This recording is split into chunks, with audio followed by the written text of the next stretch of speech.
Hello, കുറച്ചധികം നാളായി ഞാൻ വീഡിയോ ചെയ്തിട്ട്. ചില നേരങ്ങളിൽ എൻ്റെ വീഡിയോ കാണുമ്പോൾ എനിക്ക് എന്നെ ക്രിഞ്ച് വരാറുണ്ട്. അതൊക്കെ പോട്ടെ, എല്ലാവർക്കും സുഖമല്ലേ? പ്രത്യേകിച്ച് വിശേഷമൊന്നുമില്ല. ഇന്നത്തെ പോലെ നേരെ കോളേജിൽ പോയി. എന്തിനാണ് നമ്മൾ പഠിക്കാൻ പോകുന്നത്? പഠിക്കാൻ പോകണമെങ്കിലും കൂടുതൽ എൻജോയ്മെൻ്റ് ചെയ്യാനല്ലേ.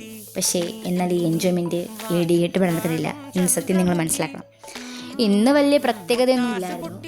ഉള്ള പ്രത്യേകത എന്തെന്നാൽ ചെറിയൊരു ഡിബേറ്റ് ഉണ്ടായിരുന്നു. കാരണം അതിനകത്ത് നമുക്ക് തമ്മിത്തല്ലാൻ പറ്റി. അത് കഴിഞ്ഞ് കുറച്ച് നാളുകൊണ്ട് ഒരുത്തിയോട് പറയുന്നത് എനിക്കൊന്ന് മൈലാഞ്ചിട്ട് വരുമോയെന്ന്. അവളുടെ ആ കഴിവുകളാണ് എൻ്റെ കൈകളിൽ കാണാൻ സാധിക്കുന്നത്. എങ്ങനെയുണ്ട്, കൊള്ളാമോ? പിന്നെ കൊതി നുണയം പറയാൻ ഈ രണ്ടെണ്ണത്തിനെയും കൊണ്ട് കളഞ്ഞാൽ മതി. അത് കഴിഞ്ഞ് ലാസ്റ്റ് നമ്മൾ വീട്ടിൽ പണിയെടുത്തില്ലെങ്കിലും നമ്മളിവിടെ പണിയെടുക്കണം, അതാണല്ലോ വേണ്ടത്. പിന്നെ ഈ കാണുന്ന രണ്ടെണ്ണം ലോക സുന്ദരികളായതുകൊണ്ട് എൻ്റെ വീഡിയോ വരത്തില്ല. അതുകൊണ്ടാണ് ഈ രണ്ടെണ്ണത്തിനെ അതേപോലെ ഞാൻ പകർത്തിയത്. അത് കഴിഞ്ഞ് ഞങ്ങൾ നേരെ വീട്ടിൽ പോയി.